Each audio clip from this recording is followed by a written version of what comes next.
Assalamualaikum warahmatullahi wabarakatuh.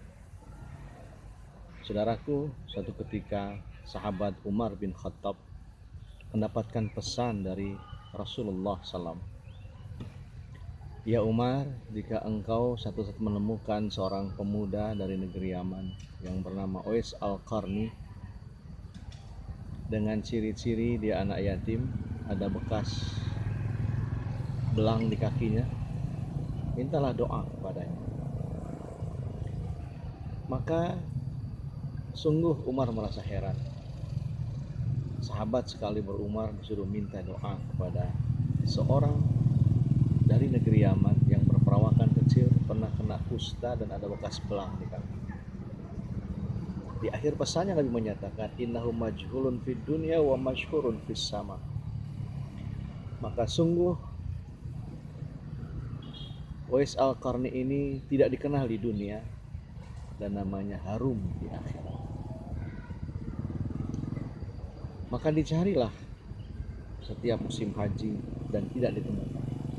Hingga akhirnya ketika Umar menjadi khalifah, dia berpesan pada para ajudannya, apabila kalian menemukan rombongan dari negeri Yaman, carilah orang yang bernama Uwais Al-Qarni dengan ciri-ciri yang disampaikan Nabi. Ringkasnya, ajudan Umar menemukan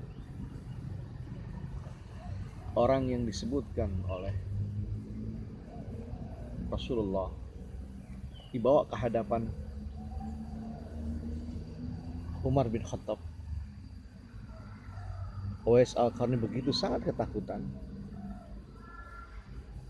Lalu sebagaimana pesan Rasulullah, kata Umar, ya Uwais, doakan saya. Maka Uwais mengangkat tangan, ya Allah, berkahi Umar, ampuni Umar.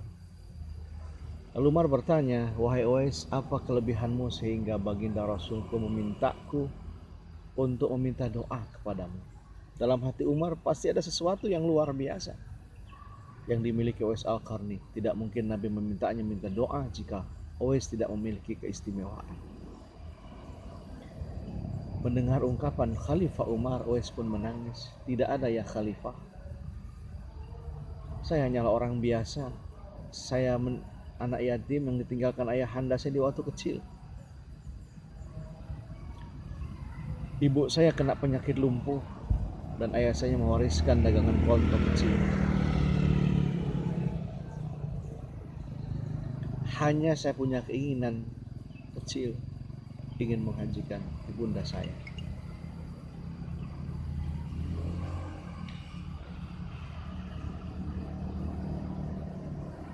Maka keuntungan dari dagang serupiah demi serupiah saya kumpulkan sampai saya bisa beli anak sapi. Dan anak sapi tadi saya gembalakan ke padang rumput dengan cara saya gendong dari rumah sampai ke padang rumput. Selesai nanti sore saya kembalikan lagi. Bahkan saya dianggap orang gila oleh orang-orang kampung saya karena punya anak sapi tidak dituntun tapi digendong. Mereka tidak tahu ya Khalifah, aku punya maksud terselubung dengan menggendong anak sapi tadi, melatih bahuku supaya kuat. Ketika anak sapi itu sudah menjadi sapi jantan, aku jual untuk ongkos ke Yaman, dan bahuku sudah kuat karena setiap hari memanggul anak sapi yang semakin hari semakin besar. Aku hajikan ibu undaku dari negeri Yaman sampai ke Mekah ini dengan cara aku gendong. Hingga seluruh kulitku melepuh, selesai tuntas dari ibadah haji, aku kembali pulang dengan cara aku gendong pula ibundaku. Sesampainya di Yaman, ibundaku wafat dalam kepuasan dan kebahagiaan karena telah aku haji. Hanya itu kisahku ya Khalifah. Mendengar ini Khalifah Umar pun menangis dan memeluk Uwais Al-Qarni. Inilah kemuliaan. Uwais Al-Qarni dimuliakan Rasulullah karena dia memuliakan ibunya. Sudahkah di antara kita ada yang ikhlas menggendong ibunda kita di saat sakitnya? Sudahkah di antara kita yang sudah menghajikan orang tua kita? Lalu mengapa di antara kita tega memutuskan tali silaturahim dengan orang tua hanya karena persoalan-persoalan yang tidak prinsip? Ibunda kita tidak pernah lelah mengandungi kita, melahirkan kita, mendoakan kita. Bahkan dia rela menghabiskan hartanya demi kemajuan dan masa depan kita. Tetapi terkadang kita sering mengabaikan tanggung jawab kita sebagai anak pada orang tua. Semoga kisah Al-Qais Al-Qarni ini menginspirasi kita untuk berbakti kepada kedua orang tua kita. Assalamualaikum warahmatullahi wabarakatuh.